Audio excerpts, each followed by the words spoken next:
right, so we are out here getting everything taken off. Wow, took off, what an idiot. All right, so took off my 3-inch intake pipe to here. Got the heat shield that was off the turbo. There's 1, 2, 3 bolts to do that. I took out the canister that was right here, as well as the platform to kind of give me some more room. As you guys can see, that's pretty damn loose now, which is awesome. Sorry about that rude car that drove by. And then you've got your O2 sensor right here, 2 bolts. I believe most of these were 12s. So yeah, so now I've got it pretty loose. And then back here, oh, I forgot one, what an idiot. But then there's 3 of these studs with 12 mils coming off of them as well. And I don't really have a downpipe, but at first I started trying to take this off, and I was like, well, hold on a second, I can just pull off the whole elbow and the turbo at the same time. So I left the one bolt, or correction, the one nut back there on that stud, because I'm just going to pull out the whole assembly once I get these 2 lines off. Yeah, so that's what's up. Just trying on getting this hurt turbo out and the big sexy turbo in. All right, so I had to disconnect a couple of lines, the coolant line to the turbo. I had to disconnect the oil drain line, and then that as well, tube. I did take out the oil dipstick. Right there, you'll see it. It was kind of a little bit of a bitch, but we ended up getting it, so no big deal. But on the way out, it was so old, I had it completely loose. And pulling the turbo off, it ripped off the top of this fucking shit. So now I'm not really sure what I'm gonna do, but we're gonna make it work. Probably what's gonna end up happening is I'm just gonna pick up on this a little bit more and you know, make sure it's stuck on there, but pick up on a little bit more, and then put the retainer, whatever you want to call it, your bands on there to fix it. Man, I'm having an issue remembering what the fuck it's called. You guys know what I mean. So we're gonna do that. But here's the turbos. So I'm still gonna transfer these lines over there. That'll take a couple minutes. Yeah, like you can just see, this thing has seen a lot better days. And then there's the upgraded billet CT26. Pretty big difference.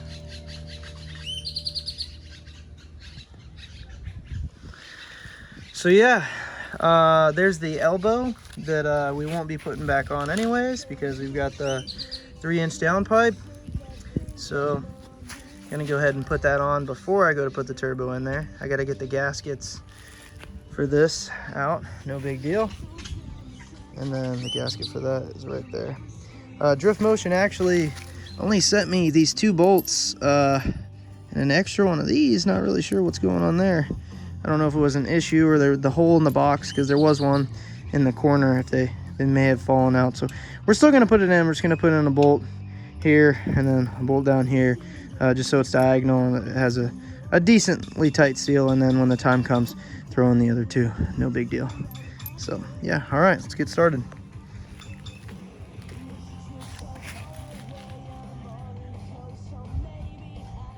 All right, so we got all the lines on. She's hooked up, she's ready to go.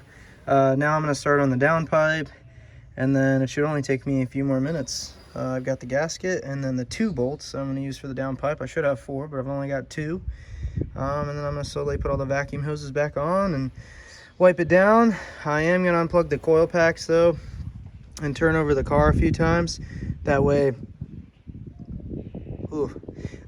I'll be able to cycle oil through the turbo and hopefully coolant back into it as well. So we'll see what's up. All right, new turbski's all hooked up for the most part. Got all the lines good, gaskets are on, downpipe is good, O2 sensors in. Now ready for the little stuff. All right, so we got everything back in. I definitely need a new O-ring on my dipstick. So I definitely need to go get that. Yeah, so I need one of those. Anyways, I rerouted a couple of things. As you can see, my vacuum line for the blow-off valves back there. I did get a new accordion hose. Doing the same bullshit I did before until I find the right cap or plug for that. That's how we're gonna do that. Yeah, so this is it, man. So we're gonna try to fire it up, and I've got the coil packs unplugged. That way we can kind of circulate some fluids through there. So I'm gonna turn it over a few times and then go ahead and fire it up. All right, cool. So yeah, so we did it. It's in. It's smoking a little bit. Nothing crazy though. I had my oily hands all over the damn place. I wouldn't be surprised if it is. But yeah, so it's running good. I cycled fluids. I'm gonna check underneath now for leaks, and hopefully it's a good test drive. So you guys will see that next.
Awesome. So the new CT26 turbo is excellent. Spools faster. It's just way more responsive. I love it. I'm super happy with it. I just went ahead and sprayed off some of the bullshit pollen and dust off the Supra. Today was kind of a short video, but reason being is because, well, I'll be honest, I don't think anybody sits here and watches 32 minutes of a video. So yeah, anyways, I hope you guys enjoyed this. In the next video, I should be turning up the boost. So I appreciate you guys watching, and stay tuned for next time. Stay slow and broke. Stay slow and broke.